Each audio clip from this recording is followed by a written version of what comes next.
السلام علیکم viewers, welcome back to my YouTube channel Arslan health. ناظرین، جمعہ کے دن سورۃ کوثر اس طرح سے پڑھیں کہ صرف ایک ہی دن میں آپ کا ہر مقصد پورا ہو جائے، انشاءاللہ عز و جل ہوگا۔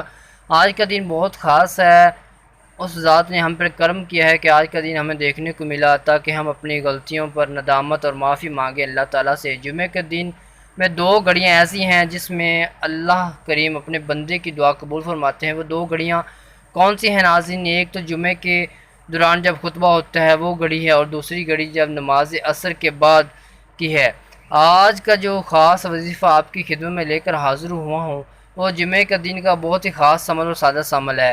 عمل بتانے سے پہلے میں اپنے ناظرین سے گزارش کروں گا کہ میرے چینل ارسلان ہیلتھ ٹپس کو لازمی لائک کر لیں، سبسکرائب کر لیں، میری ویڈیو کو شیئر کریں تاکہ ہو سکتا ہے کسی کا بھلا ہو جائے، اور میری چینل کو لازمی سبسکرائب کر لیں اور بیل کے بٹن کو بھی پریس کر لیں تاکہ نئے ویڈیو کا نوٹیفیکیشن جلد آپ تک پہنچ جائے۔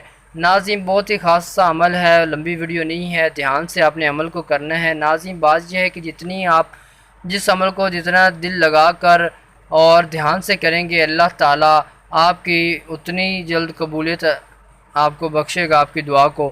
تو ناظرین، ہم چلتے ہیں اپنی ویڈیو کی طرف۔ بہت ہی سادہ سا عمل ہے سورۃ کوثر کا، تو آپ نے اس کو 90 آج کے دن جو ہے اس کو 90 مرتبہ پڑھنا ہے۔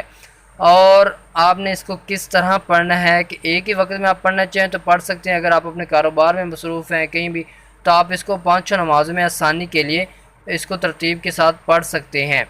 تو یہ عمل کرتے وقت اس سے پہلے آپ نے 2 نفل صلاۃ و حاجت کے لازمی پڑھنے ہیں، اور کسی سے آپ نے بات نہیں کرنی، اپنی جگہ پر بیٹھ کر اس ویڈیو کو آپ نے مکمل طور پر دیکھنا ہے۔ تو ناظرین، میں امید کرتا ہوں کہ آج کی ہماری ویڈیو آپ کو پسند آئی ہوگی۔ اگر ہماری ویڈیو پسند آئی تو اس کو لازمی لائک کریں، ہماری ویڈیو کو سبسکرائب کریں، کمنٹ میں آمین ضرور لکھیں، ہو سکتا ہے کہ کسی کے آمین لکھنے سے جو ہے دعا قبول ہو جائے۔